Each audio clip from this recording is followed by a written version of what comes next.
And I'll take a few moments to kind of show you some of the work that's being done nationally to help with pediatric readiness in EMS. The PPRP, which is the Pre-Hospital Pediatric Readiness Project, is shown here on this slide. And in this project is basically focused on really driving support and resources towards EMS agencies who want to focus on becoming pediatric ready. We have established a toolkit and a checklist, which I'll show you in just a second. And we have a planned assessment coming up in 2024.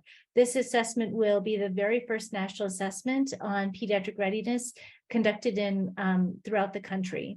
We also have some EMS-focused QI collaboratives and opportunities, and an EMS and facility readiness recognition program, which is actually going to be launched in September. And if you are an EMS agency looking to become ready to take care of children, I strongly encourage you to contact your state partnership program manager at your state because they are working hard to put these programs into place for you and the other agencies in your state.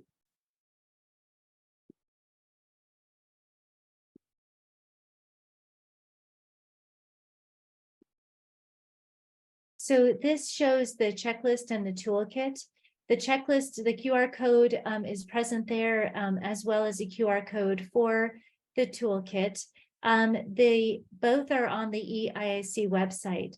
The checklist was adapted from a national or a joint position statement written by several organizations on key factors that should be in place for EMS agencies to be ready to care for children. And aligned with each area on the checklist, which is separated into different domains, there is a corresponding set of resources available on the EIC website. So, for example, education and competency for providers, there are simulation curricula that you can use and additional training opportunities present there. And my computer is a little slow on changing slides, so you have to forgive me here. So let me see, did I go too fast? All right. So with that, we will, I'd like to take a moment to introduce our speakers. We're going to hear from 4 amazing individuals today on the role of pediatric emergency care coordinators for EMS. Dr. Mark Cicero is an associate professor of pediatrics and emergency medicine at Yale University. He is the co-medical director for Connecticut EMS for Children. In addition, he has been the recipient of 2 target issues grants awarded by HRSA for the focus of, did we lose our, sorry.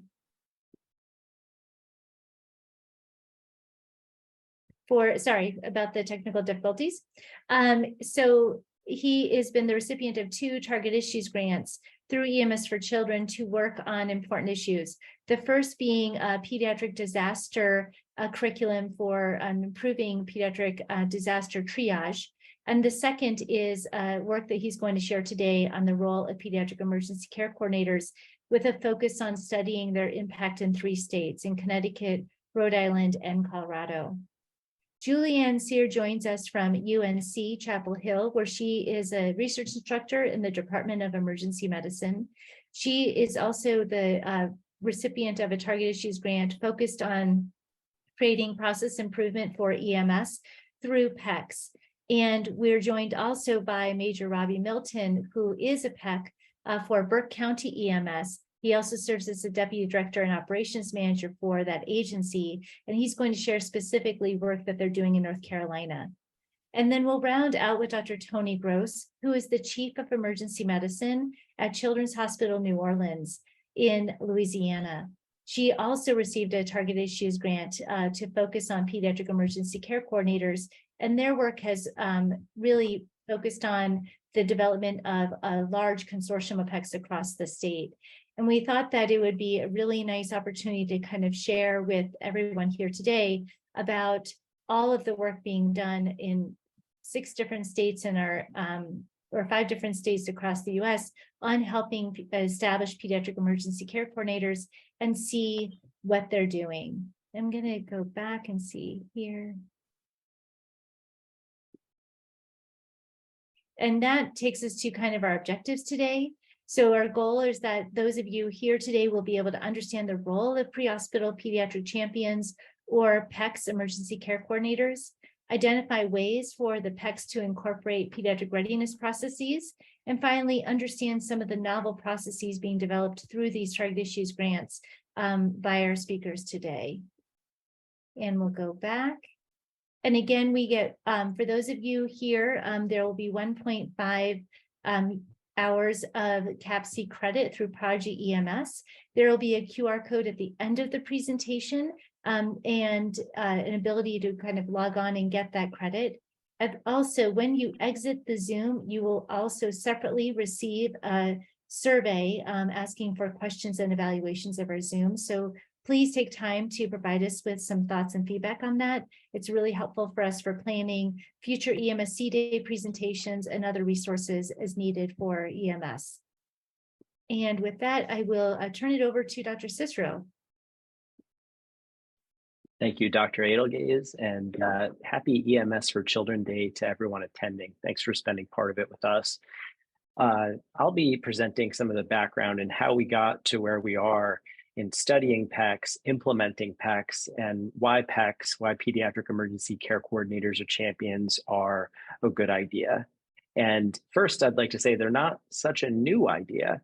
If a person spent time in EMSC around the country, they've seen a reference to the report that's in the upper right-hand corner of our screens there, which is Emergency Care for Children, Growing Pains, which is now about 14 years old. And this manifesto outlines a lot of ways to improve pre-hospital and emergency department care for children. And in it are the ideas of having a PECC.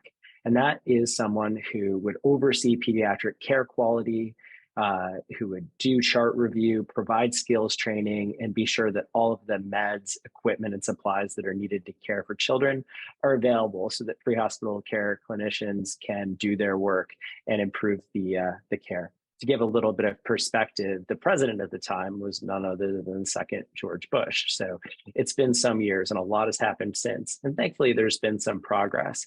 And through our work today and your contributions, we can get even further with implementing this role and understanding how PECCs improve the care of children in their communities. So as we move our way forward, we can talk about the need.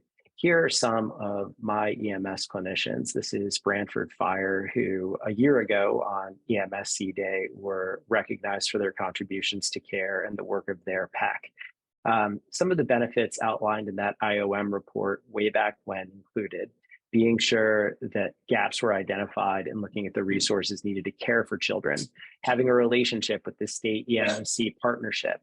Happy to say that at this point, every state and nearly every territory in the union has a state EMSC partnership, and they can provide resources to PECCs, to EMS agencies. Doing disaster planning with state and local authorities and building healthcare coalition involvement for EMS. Having sure that appropriate pediatric protocols are available for day-to-day emergencies and also for disasters. Having quality improvement plans, having coordination with dispatch to have evidence-based pre-arrival instructions, including everything that's so important for the chain of survival. Having pediatric medications and devices and being sure that they're up to date and appropriate. And then building that link between receiving facilities, between community emergency departments and children's emergency departments in EMS, because we know that the more we communicate, the more our protocols overlap, and the more we work together to improve the care, the more likely we're going to do our best for children in our communities. And finally, education. And we'll talk about some opportunities for education that are ongoing. So thinking about community emergency departments and pediatric readiness, we know that work that's been done in pediatric readiness has provided protocols and training and equipment lists. This dovetails with what Dr. Edelgaze shared with us about the ongoing pre-hospital pediatric readiness project. Everything you see here will be available in the near future for pre-hospital readiness as well. And a lot of the work that's been done has shown better outcomes in the emergency department setting. What our targeted issues grants are working on is looking at how the PECC role improves the care of children in the pre-hospital setting. So another important dovetail with this too is the national EMSC performance measures. If you are a state EMSC coordinator or manager, you're very familiar with these performance measures. If you're in an EMS agency and you're involved national or statewide, you'll be familiar with these as well. So we see a timeline and we see that there is a raising of the floor as time goes by. And our goal nationally is that by this year, by the end of this year, that 60% of EMS agencies in each state or territory will have a designated individual who coordinates pediatric emergency care. Throughout our webinar, we'll talk about what that means and that going beyond designation, the need for supporting the role, implementing the role, measuring the impact of the role is so important. And in 3 years' time to bring that up to 90%.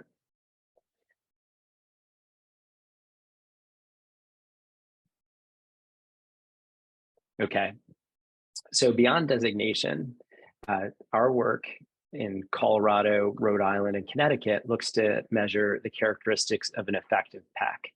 All the things that a PECC can do in bridging gaps between hospitals and the community, helping EMS clinicians do their best, liaisoning with parent and patient interest groups, and for example, being sure that EMS and communities are ready to manage children who have special health care needs. Perhaps they know that the child who lives at 123 Main Street has a trach and has a seizure disorder, and perhaps have some ideas about how best to manage that patient when the next seizure call comes.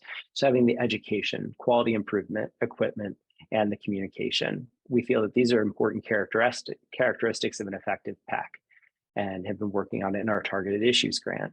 Another thing we've been working on with our project has been working on something called a family EMS satisfaction survey. We recognize that input from families is really important in getting feedback about pre-hospital care, but that satisfaction survey has another piece to it. It also asks EMS clinicians to say, what were the challenges or what were the facilitators? What were the things that went well in working with families on a case-by-case basis? During this talk, we'll talk about SimBox simulations. If you take just one thing from my part of our talk, I'd suggest that perhaps those SimBox simulations, which are off the shelf, ready to go simulation resources that can be used anywhere that you have learners, an internet connection, and a low fidelity doll or toy, can be a great way to learn and sharpen pediatric skills, knowledge, and teamwork. We have a pediatric activity log and are working on an onboarding and maintenance kit that'll be an enduring resource after the project is over. A bit about the family satisfaction survey. This allows us to assess EMS and their role in caring for children, whether it's a home birth or whether it's managing an adolescent who's struggling with some mental health issues or anything in between. It allows for team and individual feedback and tracking of the impact of family-centered care initiatives over time. SimBox simulations are a low resource, high educational reward piece. These are the components that I mentioned earlier that you can see on your screen. This doesn't require an investment in high fidelity mannequins. And if you are a willing instructor in EMS, but not so familiar with conducting simulation or debriefing, this resource has the script, the information, even some videos to help coach you and your learners through it. And I'd encourage everyone to take a look at it. Other resources that are either developed in the SimBox realm include TeleSimBox. This is another kind of fruit of the pandemic when this sort of learning that you see depicted in the image without masks and close proximity didn't make a whole lot of sense. So the resources that you see on the screen there and the web addresses can help you facilitate even from far away. If you're in a large state like Texas and you work in pediatric EMS education, you can conduct a SimBox from Austin all the way out to the outskirts of West Texas with good internet connection and TeleSimBox. And the recipe is again on the screen here. We've taken this resource to Alaska, and you can see that we have some highly skilled paramedics who are on the Kenai Peninsula who are learning with SimBox. There's a facilitator who's present, and we can see that the screen depicts what's happening for the patient better than any simulator I've come in contact with. This video, and then is augmented by the patient here, as well as vital signs as appropriate based on what's available to the responders. The pediatric activity log is a way for our PECCs to keep track of pediatric education, quality improvement efforts, and ongoing quality improvement in general, and has a record of what works well and where there's opportunities for improvement. This can also be applied to continuing education in general. It can serve as a framework for general EMS education.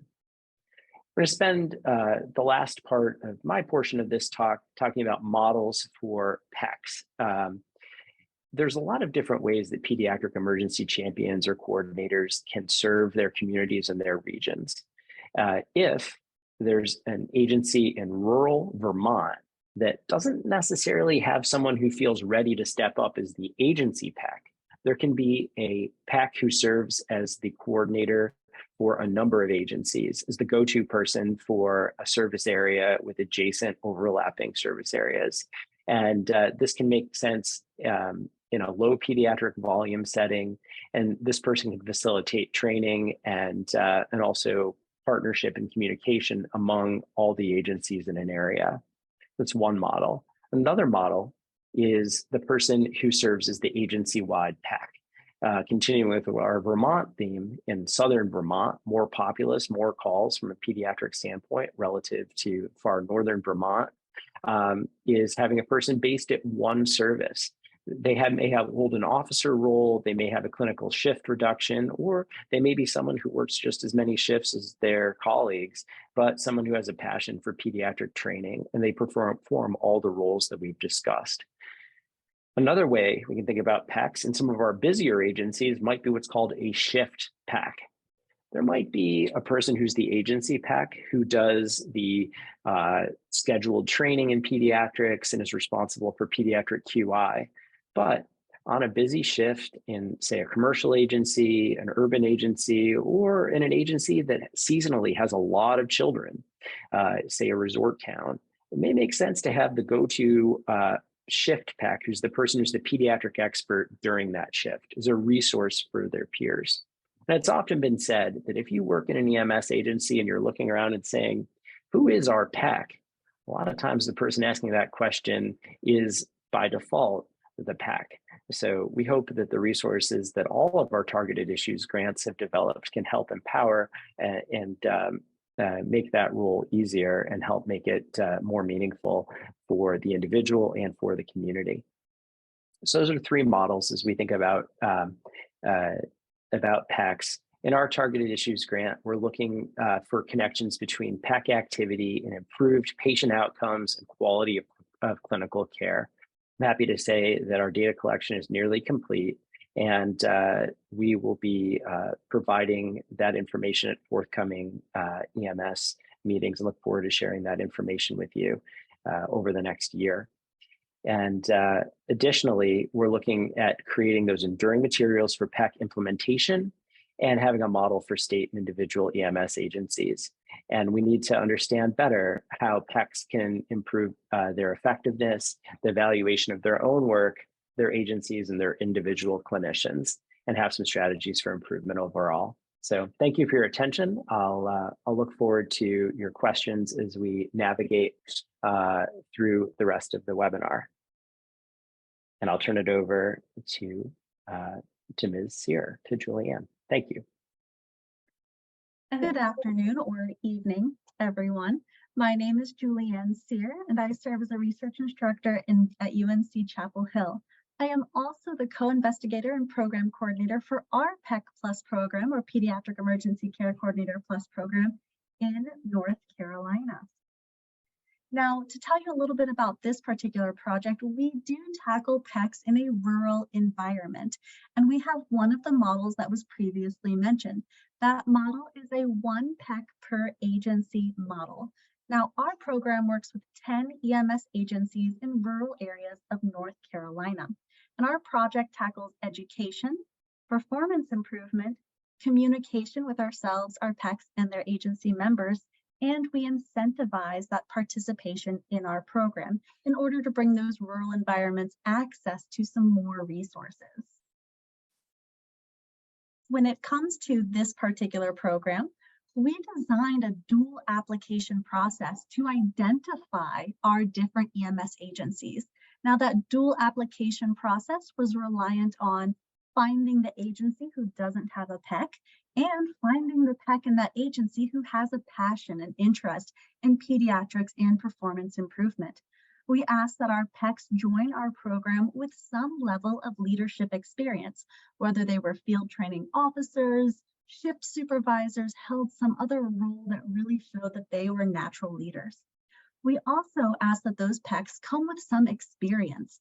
Now, that experience was twofold. We required that they have at least 3 years of patient experience in the field, but also 1 year minimum of experience in their current agency. We wanted them to know the other clinicians and the leadership where they worked.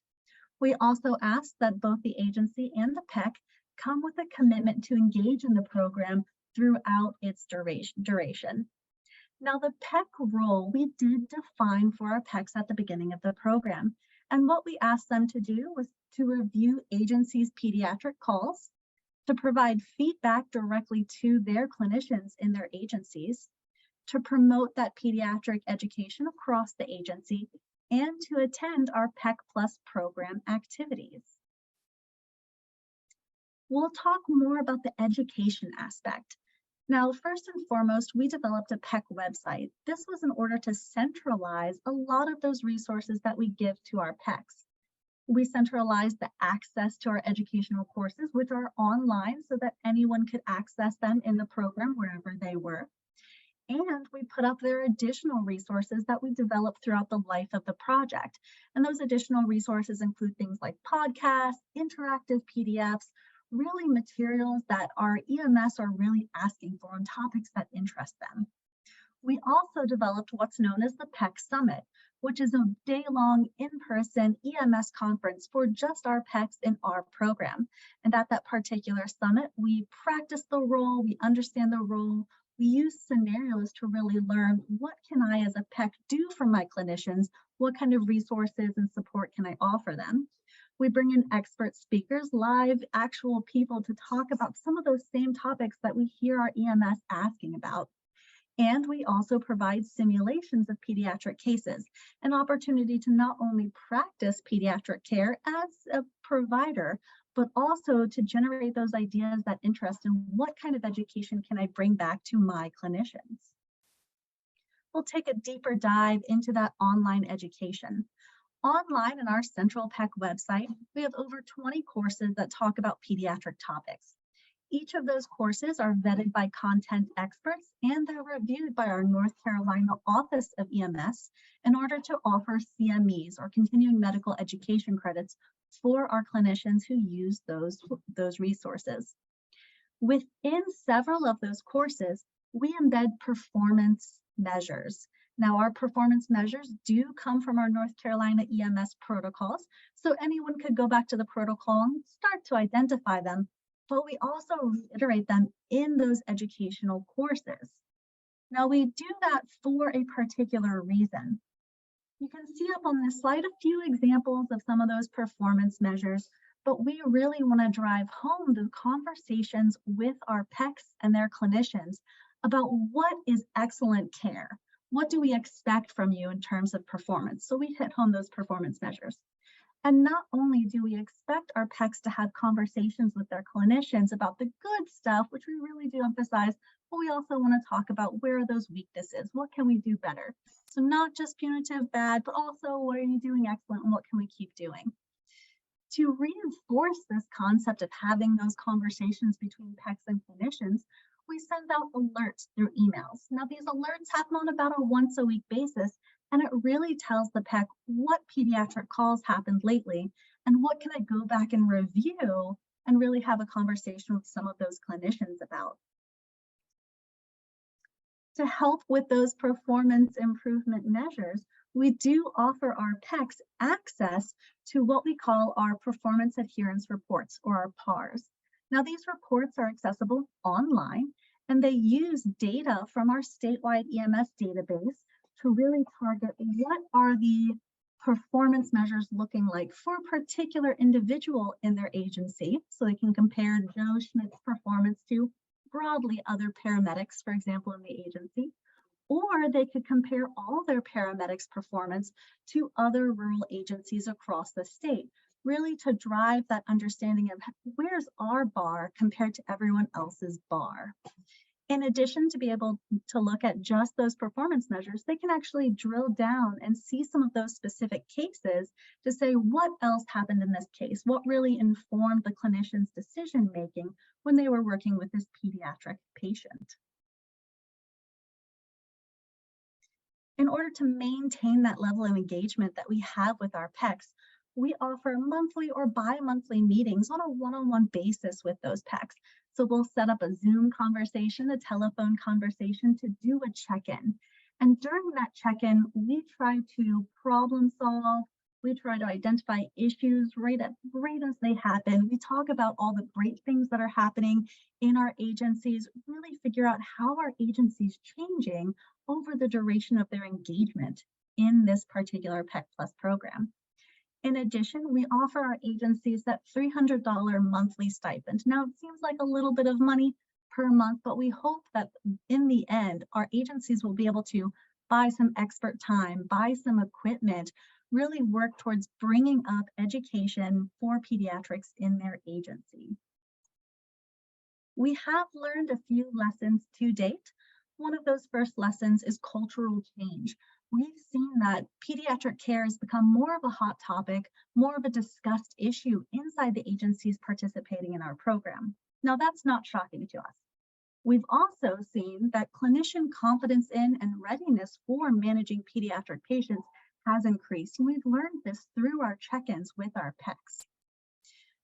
What's interesting to us is not only has trust been increased from our clinicians towards our PECCs, who are now actively seeking out the PECCs to ask those questions, have those conversations, but our agencies are starting to modify the roles of the PECCs. They're offering them more support, more encouragement to fulfill that role. So there's agency trust there.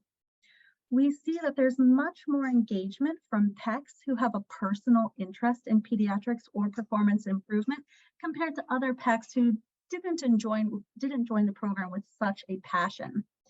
And related to that, and related to some of our challenges, EMS does have a lot of turnover, and we've seen turnover in our PECCs as well. When those PECCs are replaced, it can be difficult to find those PECCs who are equally as passionate in pediatrics or performance improvement. And you can certainly see how that affects the program as those new PECCs join. It's a lot harder to get them really interested and dedicated in the program. We also see the challenge in managing those PARs, those performance reports, using a statewide database. Now, databases are accessible to a point, especially for researchers, but it's really hard to connect with them to make those reports. It's timely to get it done, and it's expensive. So that's certainly a little bit of a challenge in working with a project like ours. This is part of our core team on the slide right here, but more importantly, I offer a researcher's perspective, which is not the end-all be-all, and is certainly not the clinician perspective. So now I would like to take the opportunity to introduce one of our PECCs from North Carolina, Major Robby. Hello, everyone. Thank you for joining us today. I'm here to just talk a little bit about our experience at our agency, participating in the PECC program, and how we kind of assessed the needs and then implemented what we needed to increase or make our pediatric care better. Just a little bit about our agency, so you kind of understand our demographic and what our needs were. Burke County is located in the mountains of Western North Carolina. We are a very large county, one of the largest in the state. We have a response area of about 512 square miles. Our population right now is about 87,000, which comes down to about 173 people per square mile. 20% of our population, though, is under the age of 18 years old. We also have no inpatient pediatric services here in our county. We do have a local hospital system, but they do not do any pediatric services at all. So if we transfer a pediatric patient to our local hospital and there's anything at all wrong with them, it's almost a guarantee that they're going to get transferred a couple hours away to a center that's capable of taking care of those type patients.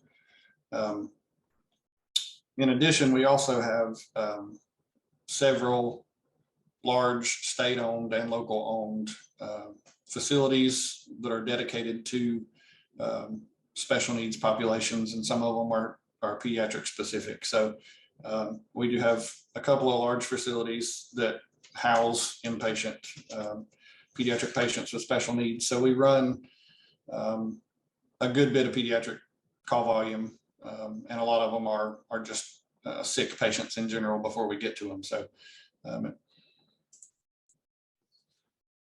we run about 19,000 calls for service last year. Our system is large for being as rural of a county as we are. We have 3 administrators. We run 1 supervisor and a QRV.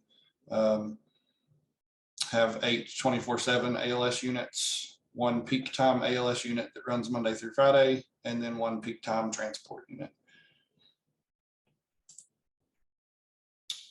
So we knew, much like other agencies, that we had an issue with pediatric care. The narrative for most agencies is the same. You know, your clinicians are not comfortable with pediatric care. There's not enough time spent on pediatric care education, and there's no central person within the agency to keep track of pediatric equipment, to make sure that everything's operational and that your clinicians are comfortable taking care of pediatric patients. So we were notified through our state office of EMS that the Pediatric Emergency Care Coordinator program was coming up, and that they were going to be accepting applications for that program. Knowing that we had a lot of work to do in our pediatric care, we jumped on it pretty immediately. Went through an application and interview process with Julianna and a few others. And then we had to provide some information, like she said in her part, about kind of our call volumes and how many pediatrics we run and that type thing. We got accepted into the program, and we were very excited about that because it was the beginning of us being able to fix the problems that we knew we had. And one of the big things for us was attending the summit, which is in this picture here on this slide, where we got to get together with the 10 other PECCs from in the state. It was a day-long training for all of us, but more than that, we got to learn from each other, experience how the other agencies function, talk about pediatric specific care within each of our agencies and how it's different and what we could learn from each other.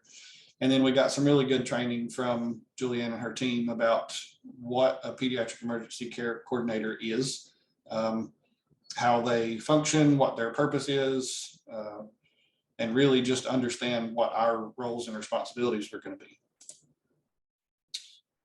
Like I said, we knew that we needed to work on our pediatric care here at our agency, but the question is, how do you identify specific points that need to be addressed? So we did a needs or a gap assessment here in our agency. We did that by surveying our staff and also doing data review to see if we could pull out bits of data that would show us the types of calls or the types of procedures that needed to be addressed. Once that was finished, we identified a couple things. Number one, that we had a lack of confidence in our providers as far as taking care of pediatric patients, and that was across the board. It didn't matter if it was a paramedic that we had just brought in that had 1 year of experience or somebody that had been here for 20 years. There was just no provider in our agency that was 100% comfortable with taking care of its patients. And because of that, they were scared of pediatric calls. Every time the tones go off and it's a pediatric call, they would spend the entire time en route to that call scared to death that they weren't going to know what to do when they got there. We also knew that we needed to improve our pediatric protocol compliance, and we identified those things through those data reviews. So things like, were we checking a blood sugar on every seizure patient, things like that. And then we also identified that a lot of our pediatric equipment, things that we were using, were very much so outdated. It had been the same equipment we had for years. And not having one central person in our agency to keep control of that let it get so outdated. And then we identified that if a clinician in our agency did have a pediatric question or an issue they needed to discuss, there was no one person for them to come talk to about it. And then part of that also was they weren't getting any, our clinicians weren't getting any feedback from our quality improvement managers about their pediatric performance or anything like that. So those were the needs that we identified. Once we completed that gap assessment and all of our administration sat down together to really study each one of those points, we started developing specific strategies to address each one of them. And part of that was to identify workflows to improve our QA/QI process so that we could provide that much needed feedback to our clinicians. Like Julianne said, not only to tell them what they were doing wrong, but to tell them what they were doing right. That was a huge, huge driver for us, was to make sure that our clinicians got the recognition for doing excellent patient care as much as they got feedback on what they needed to improve. So all of our strategies kind of centered around making sure that our clinicians were well educated, had a lot of feedback, and were very comfortable, and knew that this was not a program designed to be punitive or to make them feel negative about their care. And then we developed a equipment replacement plan to update all of our pediatric equipment.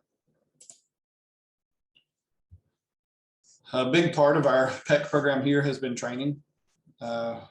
And to begin with, before we really launched into our program, we did some significant training with all of our staff about exactly what the Pediatric Emergency Care Coordinator program is and what it's designed to do.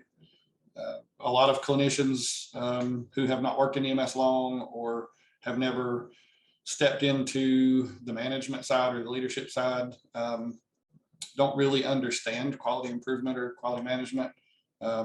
So we wanted to make sure that our clinicians understood the purpose of having a program like this and how important it was to quality improvement. So one way we did that was to explain and show all of our clinicians what benchmarking is and how the performance adherence reports work. Our staff was super excited about the performance adherence reports because it gives them something, a hard physical something to look at that shows their performance. It's not just me coming to them and saying, hey, you did a really good job on this call, or hey, there's an area or an opportunity here at this call. I could actually show them your specific call. You met this benchmark, you met that benchmark, but you know what, you missed this one. Maybe you can pick that up next time, and then show them how, or make sure they understood. And then once we did that, we kind of walked our staff through what the PECC process was going to be for our agency. So making sure that we were auditing 100% of our pediatric charts, make sure they understand the pediatric training we were going to be doing, making sure they understood that as the coordinator for our agency, that they could come to me with any questions they had. If they didn't understand something, or if they just had suggestions about how we could do something better, I was their central point of contact for that. And then as we got new equipment in, of course, training our staff on how to use the new equipment. And speaking of new equipment, we got several things here in our agency that really helped our clinicians be more confident in their pediatric care. One thing that we identified early on was that we needed better transport devices for our pediatric patients and mothers with newborns. So we did buy a couple different devices. The ACR4 was one of the ones that we got, and our clinicians absolutely love them compared to what we used before. We got Certidose kits that all of our ambulances carry. One of the things that we heard routinely from our clinicians was that they weren't comfortable in a very stressful, quick situation, being able to accurately dose medications if they needed to. So these Certidose PALS kits fit over the pre-filled EPIs or atropines, whatever they need, and based off of a weight-based tape shows them how much they need to push of what medication. So it really takes a lot of the guesswork out of it. And it helps the clinician be more calm and precise in what they're doing in those stressful situations. And then the other thing that we were able to get through the program were Carter kit sensory bags. These kits are designed to work with children who have sensory issues or neurodivergent of some sort, to make them more comfortable being in an ambulance or being around us so that we can care for them. So far, our program outcomes have been much better prepared and less stressed providers, which is super important for us. We've had a number of very high acuity pediatric calls over the last year and a half that were handled absolutely perfectly. Our clinicians done an amazing job, and after each one of those, we've went to those providers and said, what made this so much better this time than any previous time? And every one of them gave us the same answer, which was the training, the new equipment, and having someone in this agency to make sure we're prepared is what did it. We've saw reduced skill degradation. So we all know pediatric skills are not something we do regularly. We're all very confident and able to perform skills and procedures on our adult patients because we see them all the time. Pediatrics, we don't. So we address that by making sure that we have very specific training on certain skills or procedures very often. So our clinicians have reported that they're much more confident in their skills now. Also, our clinicians are much more familiar with the equipment because we make them get it out more, play with it more, see it every day. And then just better protocol compliance. And of course, we identify that through those performance adherence reports and our benchmarking through our QA process. And that is the end of mine. And we'll take all the questions that you have at our Q&A session at the end of this. Thank you so much, Robby. And there is a question in the chat if you want to answer that from Pat Frost. And we'll turn it over to Dr. Gross. Hi, thank you. I'm happy to be here today on EMSC Day with everyone, and it's really great to hear about all the success that you're having at your agency, Robby. I appreciate you sharing those real specific examples. I'm going to get started by showing you what the intent of our State Partnership Advisory Board was. This is how we set off on our project. By the end of 2023, we wanted to see a group of EMS PECCs who were considered subject matter experts, recognized by the State Department of Health and organized as their own network, but supported by our EMS for Children program. We would spend the 4-year grant period trying to make it easy for agencies to designate a PECC, greasing the skids, if you will. We would help them present the job description and responsibility to their leaders, and we would give them resources like the toolkits that have already been discussed and empower them with knowledge. We would offer incentives to EMS agencies to entice them to designate a PECC, and then support the PECC to optimize their benefit to the agency. And the agencies would find these PECCs indispensable for meeting pediatric care goals. And the state's system of pre-hospital care would benefit from a group of subject matter experts that were force multiplying by working together and supporting each other to continually improve the care delivered to children.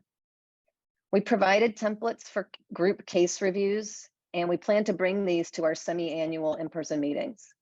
We discussed integrating pediatric elements into the agency's QI and performance improvement processes. And we asked PECCs to keep a journal of their successes and challenges so that other PECCs could learn from each other.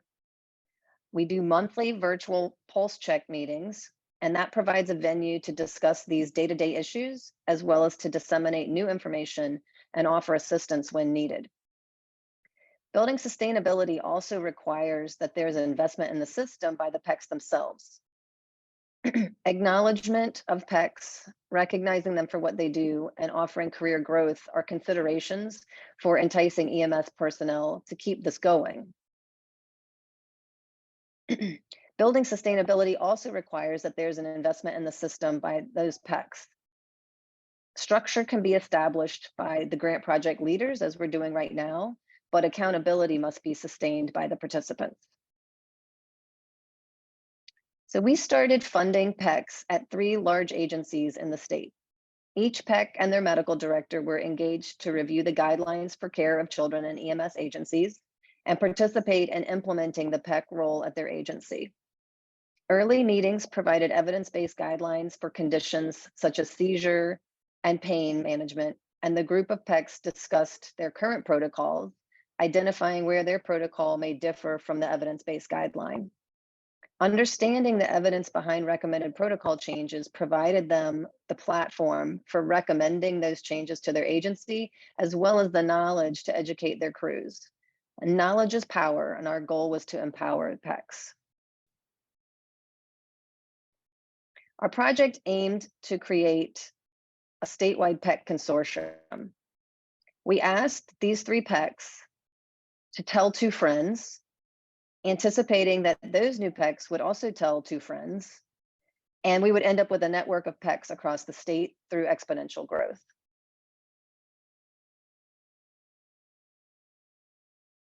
As we touched on earlier, the growing group of PECCs would come together monthly during online meetings with discussions largely driven by those PECCs.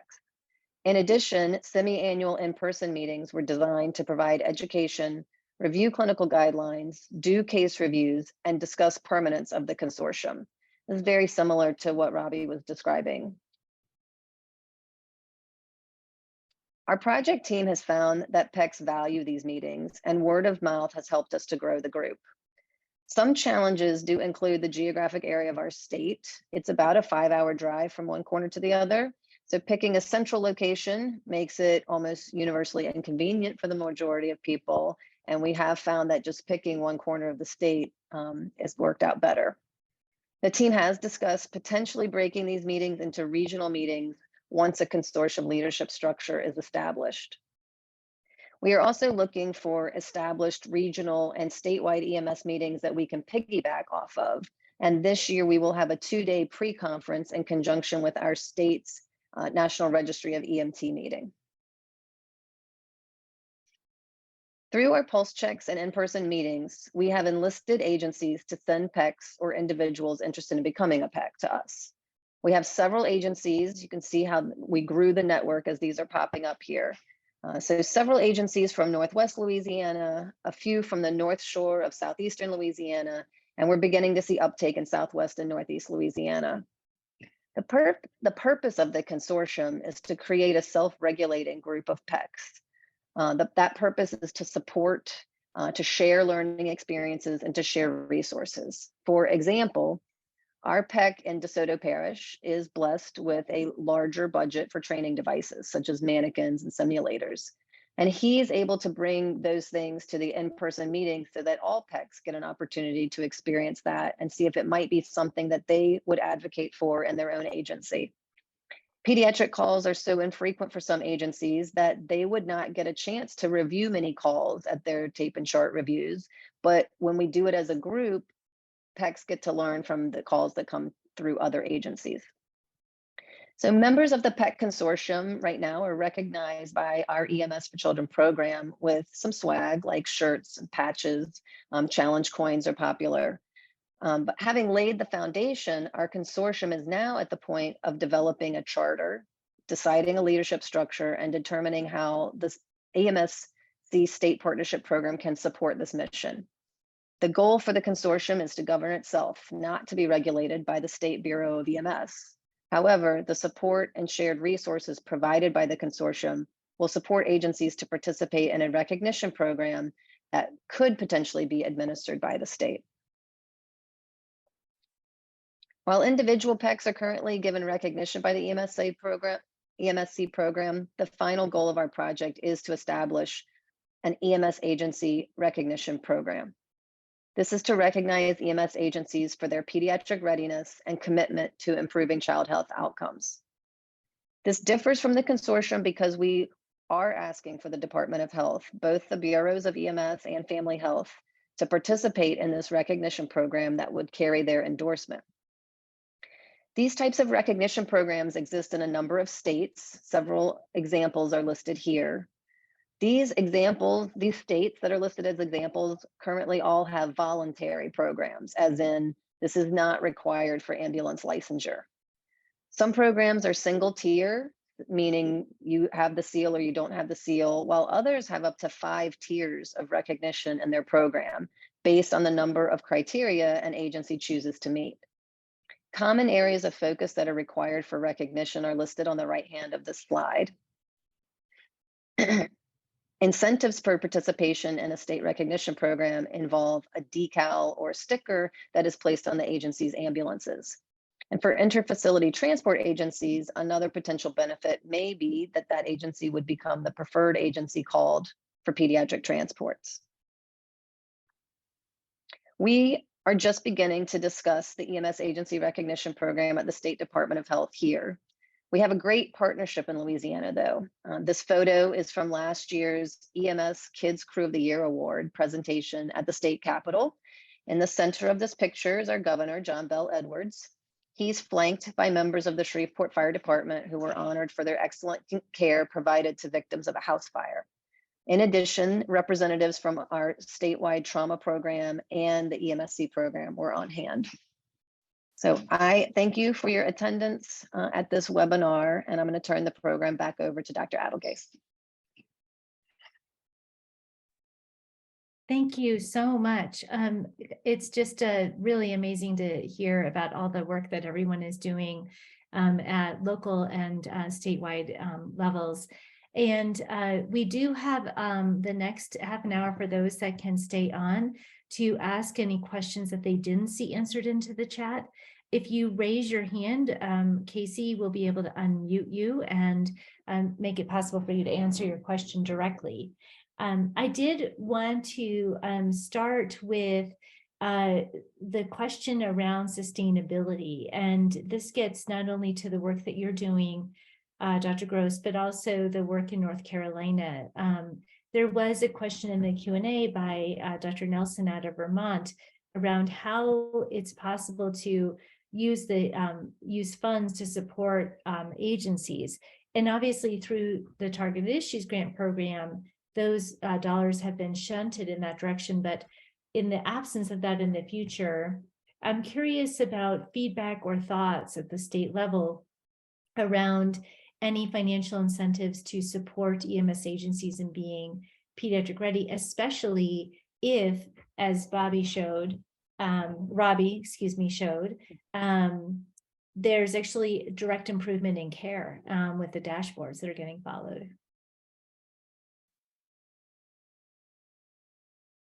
Was the question directly for me? It's for both of you, but Toni, if you wanted to get a shot at it, sure. You were working in Arizona where similar things may have changed for hospitals. Right, yeah. So an example of how this changed for hospitals in Arizona is with the Pediatric Facility Recognition Program. The state's Medicaid program agreed to offer a slightly increased reimbursement rate for all patients that were treated at hospitals that were part of a Pediatric Facility Recognition Program.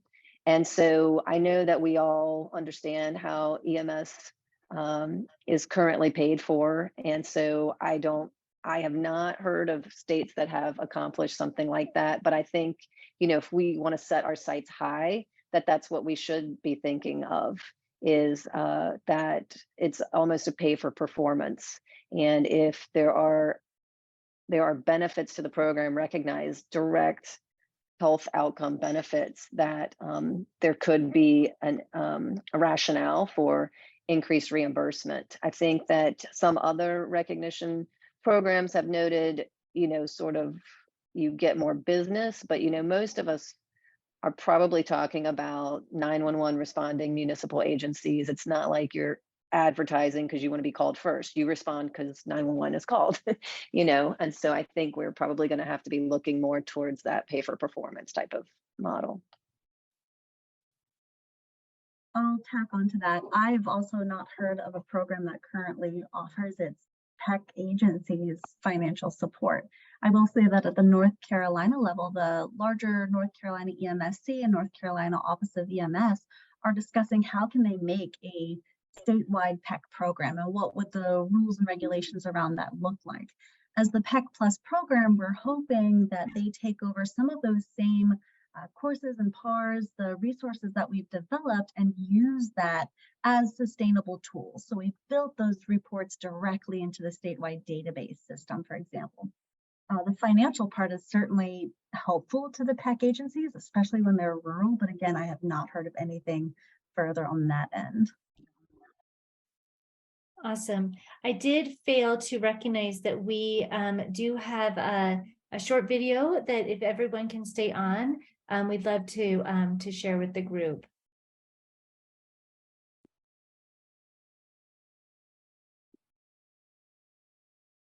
Would you like to show that, Casey?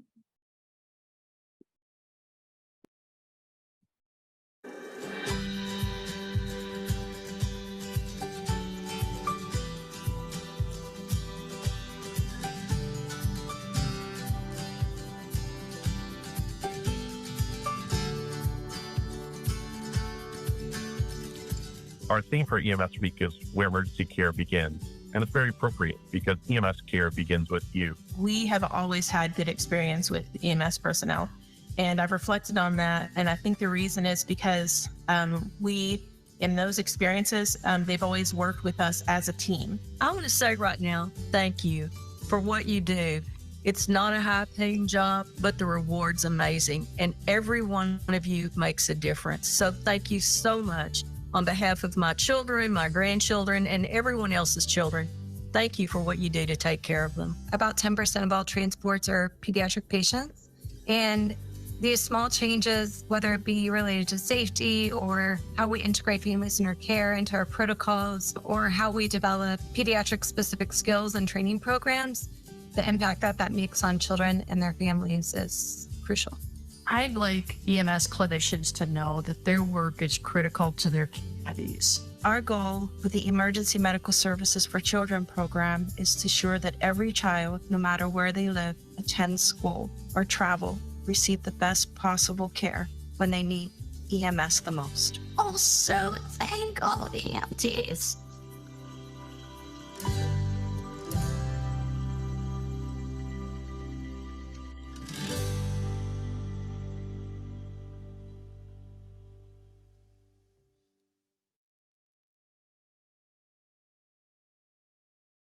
We are still going to stay on for the next 27 minutes to answer any questions. If you want to ask your question verbally for everyone to hear, please feel free to raise your hand and we'll unmute you.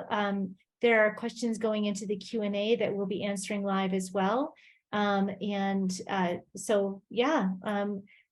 can we talk more about the impacts of PECCs for you and in your EMS agency? Maybe while she's unmuting, Dr. Gross, do you want to answer Harry's question? Yes, sorry, I was trying to type it in and I clicked, That's okay. I would answer it live. But so I will say we are just starting to develop the criteria for EMS agency recognition programs. But from those examples, the states that have already done this, most commonly the presence of a PECC is sort of the entry level to the recognition program. And some states, that is the only criteria that you have to meet. And then other states have gone as far as it starts with the administration of the agency's pediatric coordination. So that's assigning a PECC. Then it is ensuring that there is a quality improvement and performance improvement plan that addresses needs of children. And then it is equipment lists. And then it is continuing education, whether that is a number of hours per year or number of sessions per year, but it's typically involving, maintenance of skills and competency with pediatric sized equipment. And then the agencies that are going, or the state programs that are going really far out there, or maybe they have a fifth tier, it's community outreach.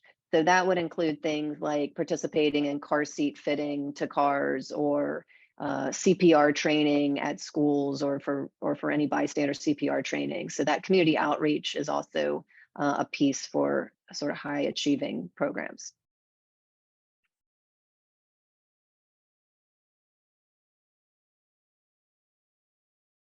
Thank you. Andrea, are you able to unmute to ask your question? She didn't actually have one. Oh, okay, got it. There is a question in the chat or the Q&A that I just answered about HIPAA. And I don't know, Robby or Julianna, if you guys came across this as an issue. My understanding for HIPAA is that if it's being used purely for quality improvement, process improvement, then that is not an exception for being able to look at charts. On our end, what we did specifically as the researcher versus the clinicians who are in the field, the researchers don't have direct access to those PAR reports that I was talking about. So I can't log into the statewide database, for example, and look at those individual calls or even the reports themselves. We actually work with a data management company who contracts with the North Carolina Office of EMS to design those PARs. So we ask for the performance measures to be embedded in them. We guide how the PARs look, but we can't access them. But from the perspective of the agencies themselves, those who are in the leadership positions have access to those data to be able to go back and look at quality improvement, quality insurance, and make sure that cases ran correctly, ran well. So our PECCs in those leadership roles have the ability to access that level of data. But again, our research team does not. Absolutely. We hear, I think it's very important, like Julianne said, that whoever the PECC for the agency is someone who has that level of access, or that the organization is willing to give them that level of access. And my understanding is also that as long as it's been used for quality improvement, then there's no HIPAA violation for being able to view that information.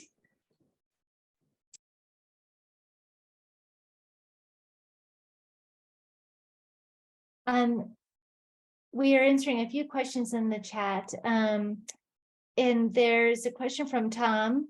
Does EMSC have documentation verifying successful outcomes for pediatric emergency care coordinators throughout the nation, region, and states? And Mark, I actually thought maybe you could take that one. I'm sorry, Kathleen. I was pretty engrossed in the Q&A. I was responding to a comment from Pat Frost and from another participant. Please just repeat the question if you'd be so kind. Sorry to put you on the spot like that. Does EMSC have documentation verifying successful outcomes for pediatric emergency care throughout the nation and region and states? Sure. If we think about the Pediatric Readiness Program, the Prehospital Pediatric Readiness Program, and metrics for patient outcomes, there'll be a toolkit coming out with that will be implementable at the agency level and also at the state level. Additionally, I can at least speak for our targeted issues grant and how we're comparing PECC to non-PECC agencies and looking at quality of care and patient outcomes, we hope to be able to provide some additional information to say, is this investment in the role, in the individual, and sustaining the role long-term worthwhile when, to use the analogies that Pat Frost had shared in the question and answer, if we think about STEMI improvement, if we think about stroke improvement in the pre-hospital setting, a similar model is here for pediatric care and improving the quality of care. So the results of the Targeted Issues Grant should be able to help us understand what measurable differences, either with high fidelity simulation or with pediatric actual care in the pre-hospital setting, if there are some attributable or associated improvements that come with designating a PECC and all the things that a PECC does. Awesome, thank you. Let me see, we've got several answered questions. Kristen Ahern asks, is there a plan to coordinate monthly PECC meetings for other states?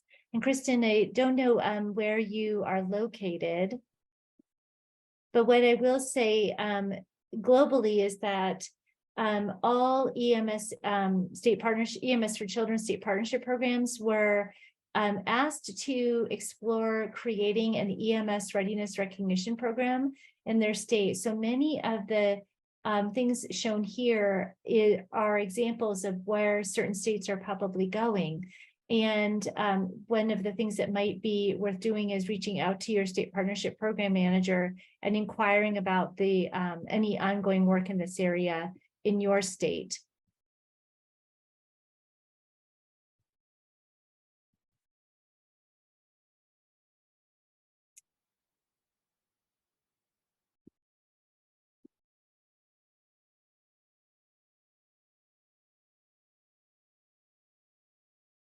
Got it. You're in North New Hampshire.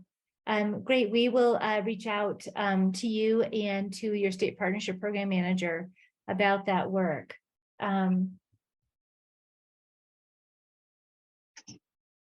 Mark, there's a question in the Q&A about information for PECCs for urgent cares. So can go ahead and get to that. Yeah, absolutely. I'm going, Chelsea, I see your question, Chelsea McCarty. Thank you very much for that. I'm going to answer that by putting the name of a colleague of mine who has done some work at the AP with urgent cares, and I think she'd be a really good contact for those available resources. I'll put that in off mic. Awesome.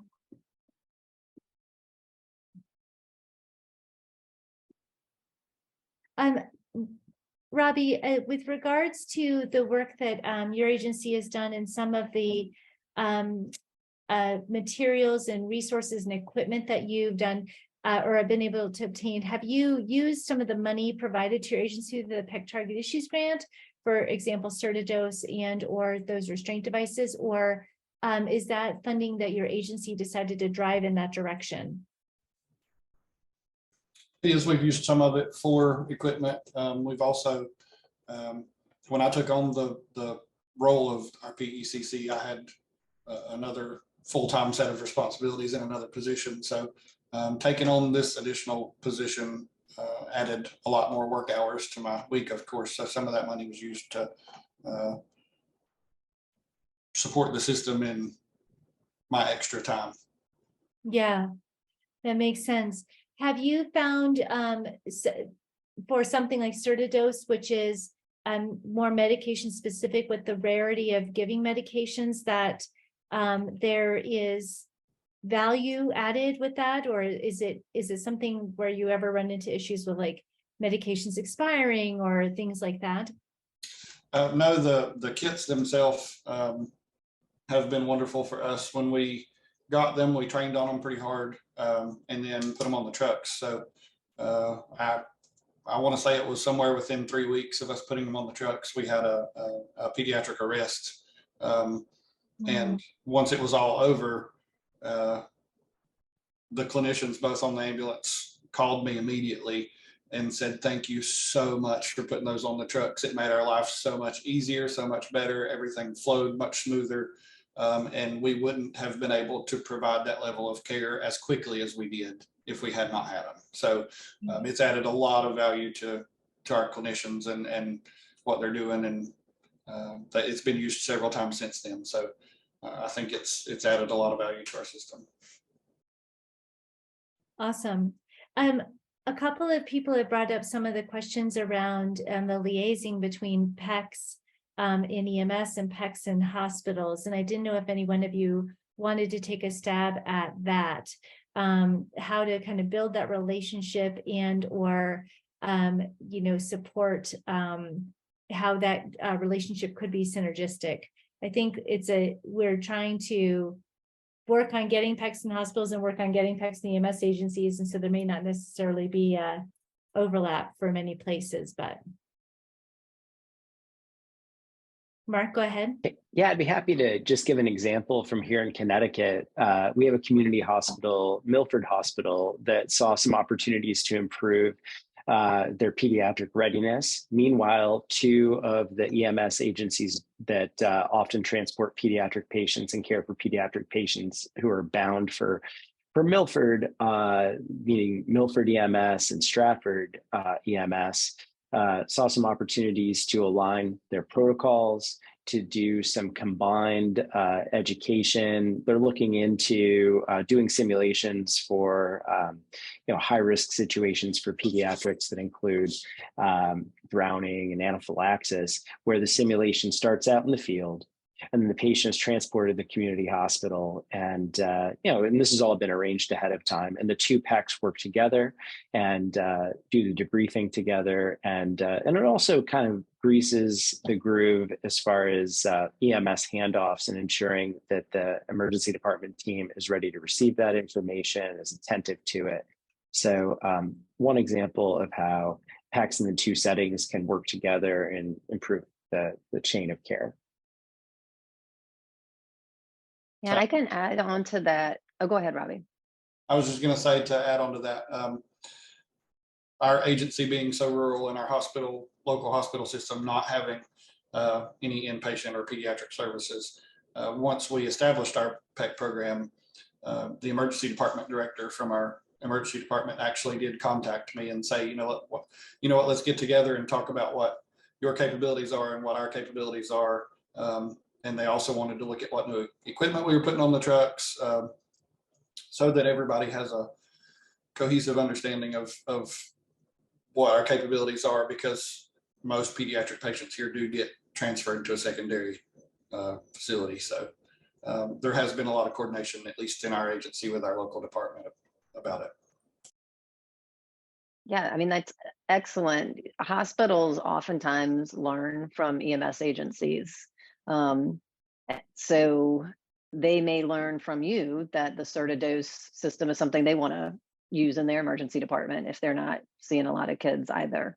I think that specific to the question that came from Memphis, the American College of Surgeons Committee on Trauma recently published I think a consensus or some sort of policy statement about pediatric readiness for trauma systems and how it includes EMS and emergency departments, and that they need to work together. So one of their specific recommendations was for a trauma center's review process, the performance review process, to include EMS. So that's sort of one of those natural relationships that could be built between a trauma center where you take pediatric patients and your PECC at your EMS agency. And it definitely could cross a state line because it's the trauma center's catchment area.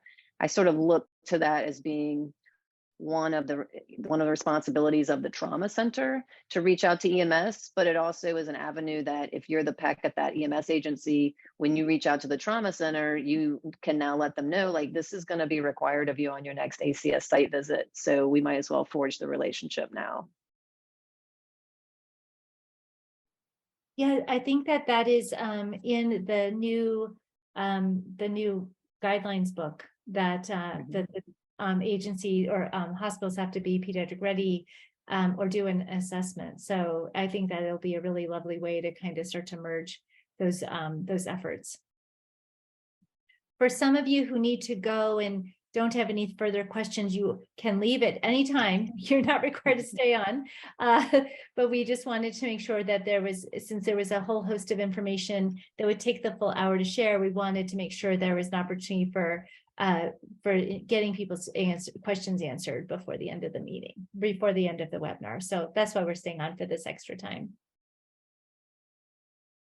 And Nicole, I see that you have a question about Illinois, and Evelyn Lyon is in that state. So we'll go ahead and get you connected to her.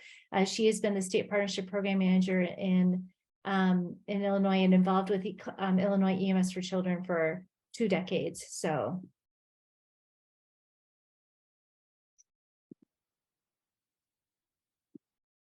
3 decades. 3 decades. I'm on the website. I'm looking.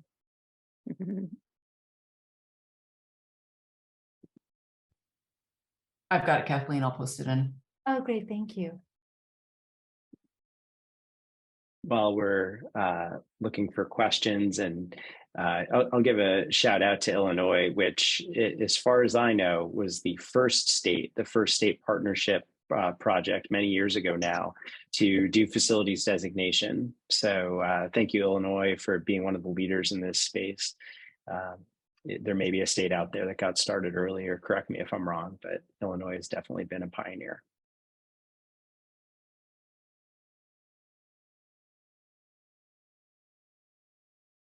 Oh, a dashboard. I'll take this one.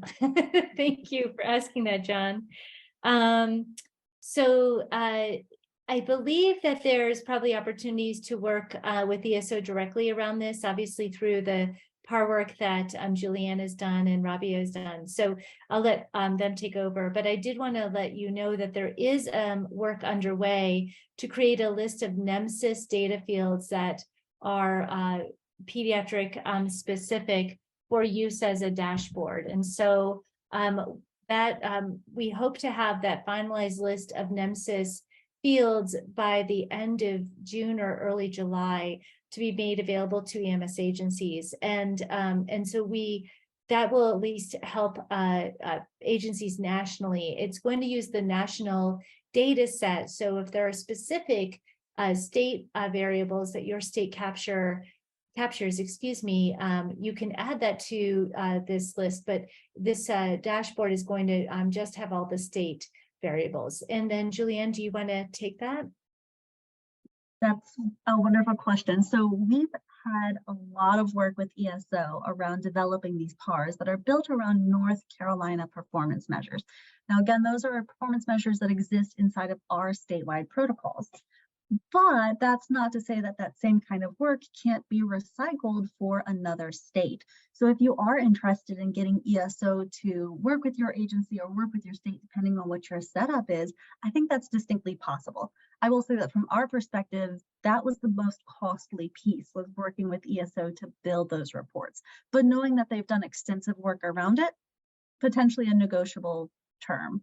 Additionally, if you're interested in knowing what our performance measures were, I'm more than happy to share that with you. And I actually dropped my email address in a note to you to answer that question, and I can drop it in the general chat as well if folks are interested in what we were looking at.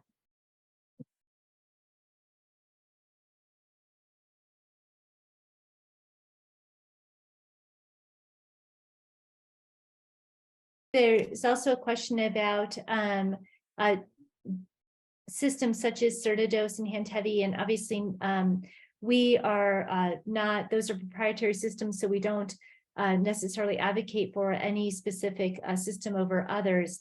But I will say that a lot of research has been done looking at risk of errors in medications in pediatric EMS care, and the need for doing mental math and or calculations to switch from milligram dosing into volume-based dosing is really fraught with errors. So if there is a way to do pre-calculated volume-based dosing and put that into protocols in some sort, and then have a system that can then adapt as well to any change in formulary or concentration, because when medications do become either they're out of stock, or you're having to change formularies or other things that can also lend to some problems. I will plug that Dr. Cicero is the lead author on basically a position statement on ways EMS agencies can do as safe of dosing for children as possible. And I can put the link in the chat for that manuscript so that it gives nice guidelines and recommendations for EMS agencies.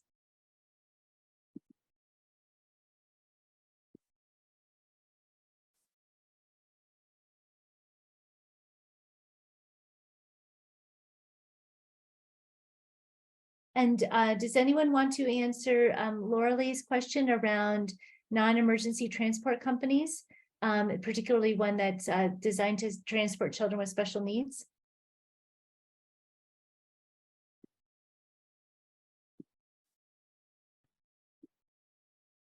I'm willing to share some thoughts on that. There's been both live and in the chat some great ideas about expanding the role of PECCs in other branches of healthcare.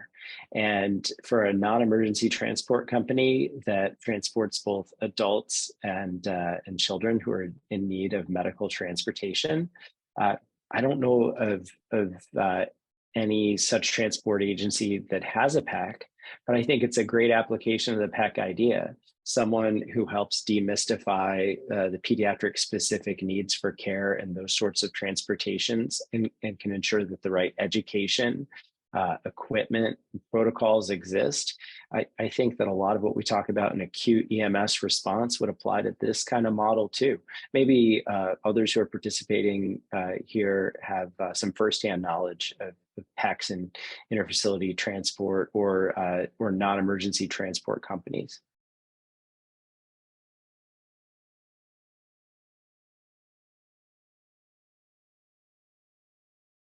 Awesome. And Julianne, Trey Moyer is kind of inquiring about the PECC Plus program and the minimum of 3 years.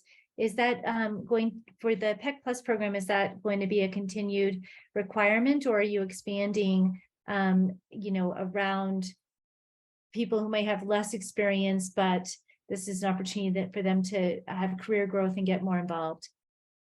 The 3-year requirement is a really good question. So this was a piece of our criteria built by ourselves and some of our statewide EMS clinicians and leadership members who were interested in really figuring out what would potentially make a good PECC.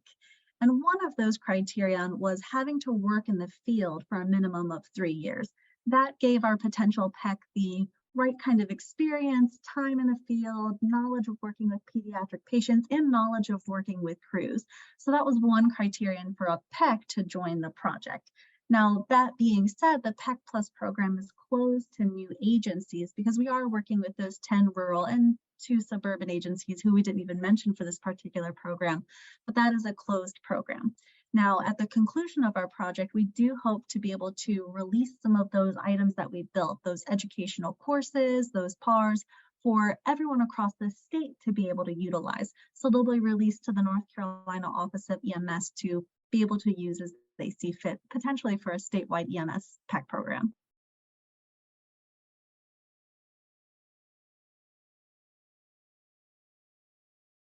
Sorry, I was on mute. I thank you for that. I will say, as you were presenting, I know that the measure by which EMS for Children programs has is what % of agencies in your state have a PECC, and there's been a huge effort to really push the role of PECCs out. And I will say that the North Carolina program seemed like quality over quantity to me. That like before we really blast this out and recruit a bunch of PECCs, we want to know exactly what's going to work, exactly how to do this, exactly ways to set them up for success. And it's really a beautiful model and will be very informative.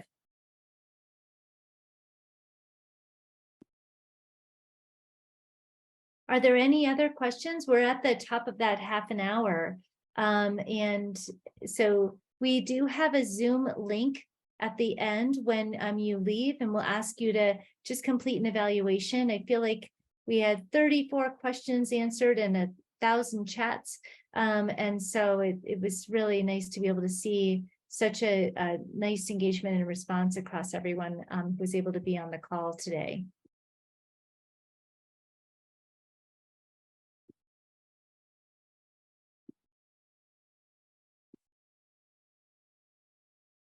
Getting some thumbs up floating, super cool.